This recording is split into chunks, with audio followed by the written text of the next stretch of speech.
One of them, an expert in the law, tested Jesus with this question: "Teacher, what is the greatest commandment in the law?" Jesus replied, "Love the Lord your God with all your heart, with all your soul, and with all your mind.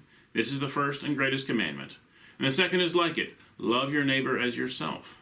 All the law and the prophets hang on these two commandments." So, Jesus is giving us a key to the Scriptures. It's easy, as we go through the Scriptures and read just a verse here or a verse there, or have someone quote something to us, to get some very wrong ideas about what the purpose of Scripture really is. About when we see two things in the Scripture that don't quite add up to us, well, what do we do with that? Because if you read the Bible enough, surely those times are going to come.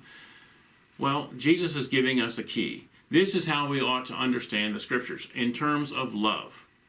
Love for God, God's love for us, our love for people, and then an invitation for all, to be in love with each other and to love God. So this is the central point of all Scripture. It is the key to understanding everything that we find in the Scriptures. And when we find a Scripture that doesn't seem to give that message, well, that is the point at which I'm prepared to accept the symbolic interpretation for some Scripture. My normal course of things is to assume that what the Bible tells us is just literally true.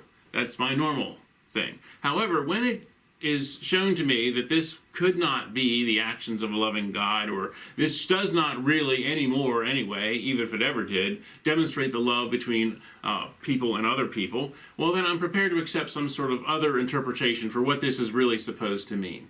And I think, those kinds of questions are valid. We shouldn't just take one verse that someone can pull out of the air and throw at us as, well, now that's the truth from the Bible, and you can't dissect it, you can't argue with it, you just have to do what it says without thinking.